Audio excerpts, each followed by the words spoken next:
আসসালামু আলাইকুম, আশা করি সবাই ভালো আছেন। দেখো আজকে ঈদের দ্বিতীয় দিন আমরা ঘুরতে আসলাম।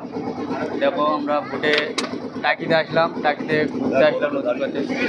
দেখো আমার পিছনে দেখতে পাচ্ছেন বাংলাদেশ, খুবই ভালো লাগছে। আর দেখো এই যে আমরা বোটে করে ঘুরতে যাচ্ছি, আমাদের ড্রাইভার সাহেব এই আছে, বোট চালাচ্ছে। খুব ক্লান্ত, কাল থেকে খুব ক্লান্ত নাকি? হ্যাঁ, এত প্রেশার পড়ছে টাকি, লোক প্রচুর আছে। ভোট মাঝি মেন ক্লান্ত। হ্যাঁ, আর আমাদের দেখো বোট মাঝি ভাই বলছে আমি খুব ক্লান্ত আছি। ঠিক আছে, খুব চাপের মধ্যে, কাল থেকে এত প্রচণ্ড লোক আসছে এখানে, সারাদিন একটু আছে তো খুব ভালো লাগছে টাকি। এবং এই নদী পথে এমনি বেড়াতে খুবই ভালো লাগে। দেখুন আমাদের বোট চলছে এখন আপাতত।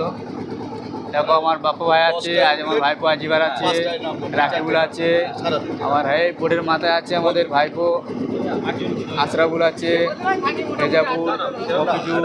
ভাড়াটা ব্যাপার আছে। এবার যদি আমরা 5 জন বলে ঠিক আছে, ভোট ভাড়াটা বেশি হয়ে খুবই ভালো লাগছে। আবার যদি বলেন 40 জন যাবো তাহলে আমার ক্যাপাসিটিটা কম আছে। দেখো 10 জন, হ্যাঁ 10-15 জন ঠিক খুবই আছে। ভালো লাগছে, আশা করি আসবেন আপনারা সবাই ঘুরতে। তাহলে তো ঘন্টায় এক মাস রোজা রাখলাম, আলহামদুলিল্লাহ, আল্লাহ পাক আমাদের দ্বারাই করিয়ে নিয়েছে রোজা, ইনশাআল্লাহ। 10 জন সবাই ভালো থাকবেন, সুস্থ থাকবেন। আসসালামু আলাইকুম।